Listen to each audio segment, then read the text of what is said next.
वांगं बटाटं म्हणलं की सगळ्यांच्याच आवडीची भाजी. वांगं बटाटे बनवायची वेगवेगळ्या पद्धतसुद्धा आहेत. पण आज मी तुम्हाला अगदी गावरान पद्धतीने एकदम चमचमीत झणझणीत अशी तोंडाची चव वाढवणारी वांगं बटाट्याची भाजी दाखवणार आहे. म्हणजे बघा, नेहमी आपण वांगं बटाट्याची भाजी मसाला वाटून वगैरे लाल मसाला वगैरे टाकून करतो. पण आज ना मी लसूण मिरचीचा कूट टाकून ना छानपैकी अशी झणझणीत स्पायसी अशी वांगं बटाट्याची भाजी बनवलेली आहे. ही भाजी अशा पद्धतीने करून बघा. खरं सांगते, तुम्ही एक भाकरीच्या भजीला 2 भाकरी तरी आवडीने खाताना ह्या भाजीसोबत इतकी छान लागते, चव अप्रतिम येते. अशा पद्धतीने वांगं बटाट्याची भाजी करून बघा. तर त्यासाठी बघा, वांगं बटाटं मी ह्या अशा फोडी करून पाण्यात ठेवून दिलेल्या आहेत.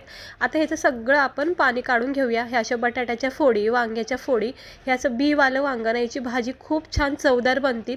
तर मी हे वांग्यातलं सगळं पाणी काढून घेते. हे बघू शकता, मस्त वांगं बटाट्यातलं सगळं पाणी काढून घेतले. त्यानंतर मी बारीक चिरलेला कांदा टमाटर घेतलेला आहे. त्यानंतर आपल्याला साईडचे फक्त लसूण आणि मिरचीचा हा कूट करायचा.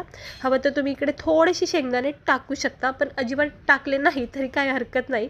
कढईमध्ये तेल तापत ठेवलं आहे. याच्यामध्ये आपण जिरे आणि कढीपत्त्याची जरा फोडणी द्यायची.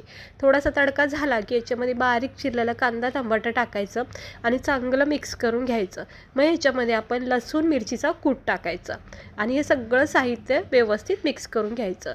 लसूण मिरचीचा कूट आहे ना, इतकी छान चव लागते ना भाजीची, तुम्ही करून तरी बघा अशा पद्धतीने भाजी. आता छानपैकी हा लसूण मिरचीचा कूट कांदा टमाटे जिऱ्यासोबत परतून झालेला आहे.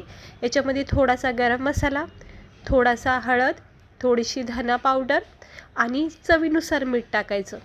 लाल मसाल्याची भाजी नाही आहे ही वांगं बटाट्याची, त्यामुळे लाल मसाला स्किप करा. नेहमीच आपण लाल मसाल्याची करतो, पण ही लसूण मिरचीचा कूट टाकून वांगं बटाट्याची भाजी खाऊन बघा. चवीनुसार मीठ टाकायचं, धना पावडर, हळद, गरम मसाला टाकून झाल्यावर आणि मग हे सगळं साहित्य मसाले कांदा टमाट्यासोबत मिरची लसूणचा कूट जो टाकला आहे त्याच्यासोबत एकजीव करून घ्यायचा आणि याच्यावर झाकण ठेवायचं. थोडंसं तेल सुटेपर्यंत ह्याला स्लो गॅसवर झाकण ठेवायचं, म्हणजे सगळ्या मसाल्याचा लसणाचा फ्लेवर उतरतो. हे असं झाकण ठेवायचं आणि असं तेल सुटेपर्यंत मसाला जरा परतून घ्यायचा. बस, कुठलंच वाटण नाही, काय नाही, झटकीपट भाजी एकदम चवदार बनते. वांगं बटाटं कापून घेतलेलं याच्यामध्ये टाकायचं, व्यवस्थित एकजीव करायचं. जर तुम्हाला ही भाजी अगदी सुक्की हवी असेल तर थोडंसं चिमूटभर पाणी टाका, वाफेवर भाजी तयार होईल. पण मला ही भाजी भाकरीसोबत चुरून खायची किंवा भातासोबतसुद्धा खायची, त्यामुळं मी याच्यात थोडंसं पाणी टाकले. बटाटा कच्चा असल्यामुळं त्यालासुद्धा पाण्याची आवश्यकता लागते. झाकून ठेवते आणि हे बघा, आता उकळी येऊन द्यायची. छानपैकी झणझणीत असा रस्सा तयार झाला आहे बघा. ह्याला एक उकळी येऊन द्यायची. उकळी आली की जरा असं व्यवस्थित जरा मिक्स करून घ्यायचं. फक्त बटाटा शिजेपर्यंत ह्याला उकळून द्यायचं. आणि आता आपली ही वांगं बटाट्याची भाजी झाली आहे परफेक्ट तयार. रसासुद्धा व्यवस्थित झाला आहे, म्हणजे जास्त नाही, अजिबात पातळ झाला नाही. बटाटा बघू शकता आपण. आता आपण याला जरा चेक करूया.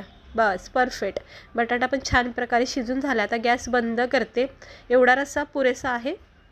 मला ओलीच करायची होती, त्यामुळे मी थोडासा रस्सा केला याच्यामध्ये. आणि ही आपली वांगं बटाट्याची हिरवीगार अशी झमझमीत चणचणीत भाजी तयार झाली बघा. मला पाहता क्षणी अशी भूक लागते. खूप आवडीची भाजी, तुम्ही एकदा नक्की करून बघा. अशी झणझणीत वांगं बटाट्याची भाजी, गरमागरम ज्वारीच्या भाकरी करायच्या आणि त्याच्यासोबत तुम्ही ही भाजी खाऊन बघा. खरं सांगते, इतकी आवडीने खाताना तुम्ही, म्हणजे नेहमी जी आपण करतो ना मसाल्याची, त्यापेक्षा ना ह्याची चव वेगळी लागते. म्हणजे एक छान झणझणीतपणा आणि एक गावची आठवण तुम्हाला तर नक्की येईल की गावाला आपण ही नेहमी असं खातो भाज्या. शेंगदाणे वगैरे काहीच टाकलं नाही, अगदी सिंपल भाजी लसूण मिरची टाकून केली, पण खायला मात्र चव मात्र एकदम भारी लागते.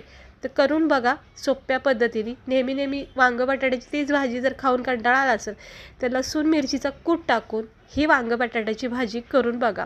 सगळेजण आवडीने खातील. असा थोडा रस्सा केला ना, मग भातासोबतसुद्धा टाकून खाऊ शकता, भाकरीसोबतसुद्धा असं चोरून मोरून खाऊ शकता. खूप छान लागते. सोबत कांद्याची पात घ्यायची, लोणचं घ्यायचं आणि गावरान पद्धतीचं हे वांगं बटाट्याची भाजी नक्की करून बघा. कशी वाटली तुम्हाला? मी मस्त वेगळ्या पद्धतीची ही लसूण मिरचीची वांगं बटाट्याची भाजी दाखवली. चला मी आता घेते जेवून. तुम्ही पण या सगळे खायला. आणि व्हिडिओ आवडला असेल तर लाईक करा, चॅनेलला सबस्क्राईबर करा. अशीच मस्त मस्त रेसिपी बघण्यासाठी बघत राहा. स्वस्त राहा, मस्त राहा.